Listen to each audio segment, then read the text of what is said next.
বিসমিল্লাহির রহমানির রহিম।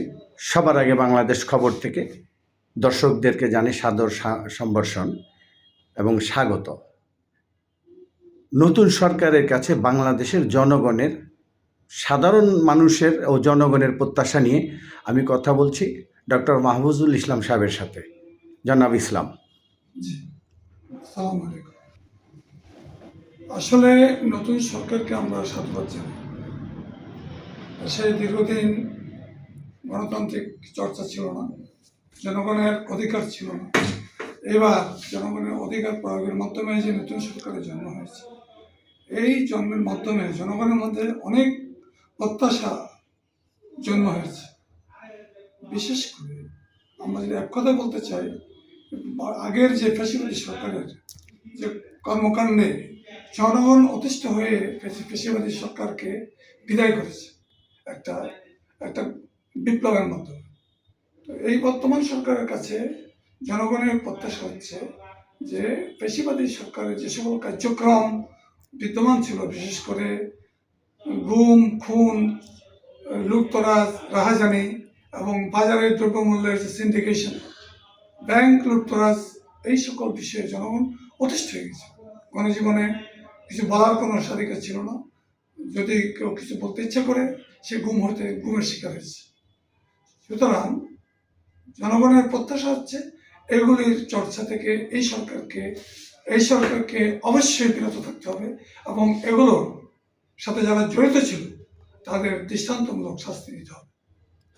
নাম্বার 2, এই সরকারের যে সূচনা লগ্নে আমাদের বর্তমান প্রধানমন্ত্রী জনাব তারেক রহমান, ওনার কাছে আমাদের প্রত্যাশা অনেক। কারণ ওনার বাবা প্রয়াত শহীদ জিয়াউর রহমান, রাষ্ট্রপতি জিয়াউর রহমান, এবং ওনার মা জননেত্রী দেশনেত্রী খালেদা জিয়া, উনি যে সকল ধারণা, যে সকল মানবিক বিষয় বিবেচনা নিয়েছেন, রাষ্ট্রের সার্বভৌমত্ব, নিরাপত্তা এবং শিক্ষা ব্যবস্থা, বিশেষ করে এগুলোকে কিন্তু গুরুত্ব দিতে হবে। আমাদের শিক্ষার মাঝে আমাদের যে সকল কারিকুলামের যে সকল অংশ, এটা বিশেষ করে জনগণের প্রত্যাশা অনেকাংশেই এখানে উপেক্ষা করা হয়েছে।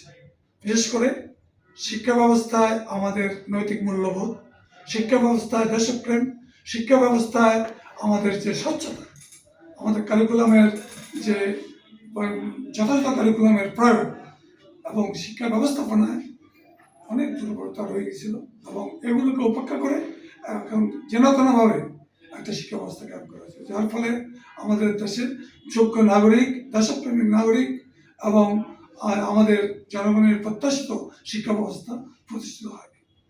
এই বর্তমান সরকারকে এই বর্তমান শিক্ষা ব্যবস্থায় ঢেলে সাজাতে হবে। আমরা আশাবাদী আমাদের বর্তমান যে মন্ত্রী পরিষদে শিক্ষার জন্য দায়িত্বপ্রাপ্ত মন্ত্রী এবং মন্ত্রণালয়ের পক্ষ থেকে যে সকল কথা বলা হচ্ছে, আমরা তার বাস্তবায়ন দেখতে চাই। নাম্বার 2, বাজারের যে দ্রব্যমূল্য, এখানেও সিন্ডিকেশনের যেন লক্ষণ এখনো কিন্তু রয়ে গেছে। বাজার নিয়ন্ত্রণে যারা দায়িত্বপ্রাপ্ত, তাদের উপরে বিভিন্নভাবে তাদেরকে ভয় ভীতি দেখানো হচ্ছে। সুতরাং এইটা প্রত্যাশিত না। সরকারকে এই জনমানুষের এই দ্রব্যমূল্যের বিষয়টি তাদের আয়ত্তের মাঝে থাকে, এই বিষয়টি বিশেষভাবে জোর দিতে হবে।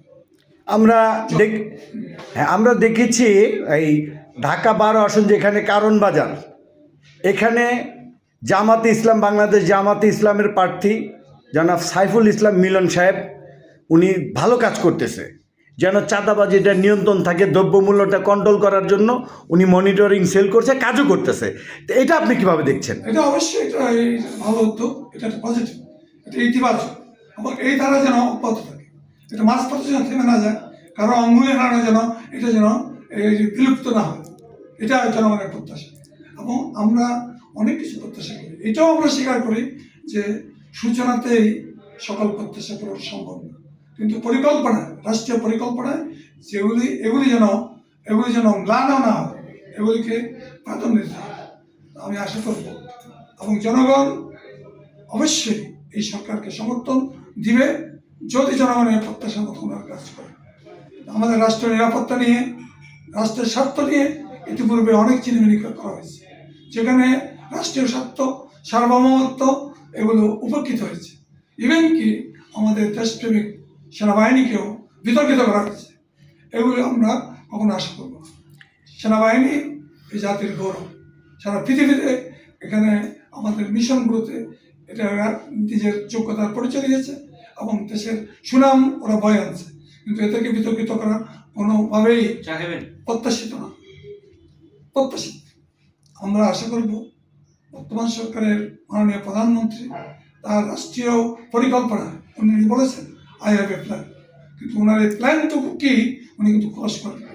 তা আমরা আশা করি, আমরা যা প্রত্যাশা করি ওনার প্ল্যানের মধ্যে আমাদের এই প্রত্যাশাগুলোর প্রতিফলন থাকবে এবং এগুলো বাস্তবায়ন করবে।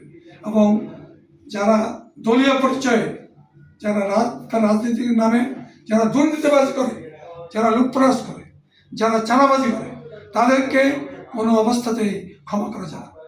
এই যদি হয় তাহলে বর্তমান সরকারের সাফল্য অবিস্মরণীয়। ধন্যবাদ আপনাকে। বিসমিল্লাহির রহমানির রহিম। প্রিয় বন্ধুরা, সবার আগে বাংলাদেশ খবরের সকল দর্শকদেরকে জানাই স্বাগত। প্রিয় বন্ধুরা, নতুন সরকারের কাছে সাধারণ জনগণের প্রত্যাশা। এখন আমি জানতে চাচ্ছি জনাব হাসান মাহমুদের কাছে। জনাব মাহমুদ, নতুন সরকারের কাছে আপনার প্রত্যাশা কি? আসসালামু আলাইকুম। আমি সাধারণ জনগণ হিসাবে, একজন ফার্মেসিম্যান হিসেবে আমি এটি দাবি করি সরকারের কাছে, নতুন সরকারের কাছে, বাংলাদেশটা যেন একটা চাঁদামুক্ত এবং দুর্নীতিমুক্ত একটা দেশ হিসেবে যেন জনাব তারেক রহমান যেন বাংলাদেশ মানুষকে উপহার দিতে পারে, সেই প্রত্যাশাকে আমি বেশি করি।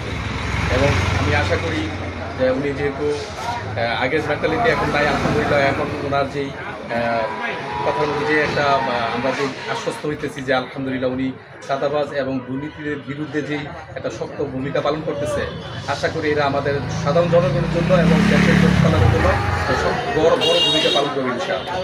জনাব তারেক রহমান ফ্যামিলি কার্ড দিবে, প্রতিটা ঘরে ঘরে 5 কোটি ফ্যামিলি কার্ড দিবে, ওনার ওয়াদা। নির্বাচনের আগে, ঈদের আগে উনি ফ্যামিলি কার্ড বিতরণ করবেন। তা আপনি এটা কি বলেন, এটা কিভাবে দেখছেন আর কি? এটা আমি মনে করি অবশ্যই যারা দুস্থ, যারা আছে গরিব, যারা ফ্যামিলিগুলো আছে, এই কার্ডটাই যদি ওরা মোটামুটি সাফল্যপূর্ণ করতে পারে, আমি এটা তো ভালো একটা দিক আশা করি।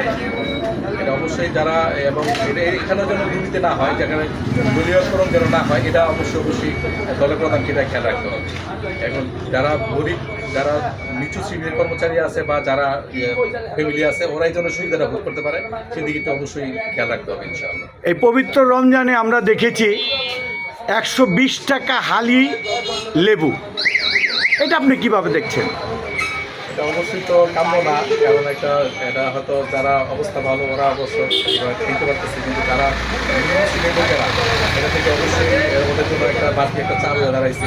তাই এই দিকে একটা সরকারের নজর দেওয়া উচিত ছিল বা দেওয়া উচিত। আমি মনে করি যে প্রত্যেকটা জিনিসপত্রের দাম যেন নাগালের মধ্যে থাকে, মানে নিম্ন থেকে আরম্ভ করে উচ্চবিত্ত সবাই যেন একটা লিমিটেশনের মধ্যে থাকে, সেদিকে অবশ্যই সরকারের খেয়াল রাখতে হবে। ধন্যবাদ আপনাকে। জি, আসসালামু আলাইকুম।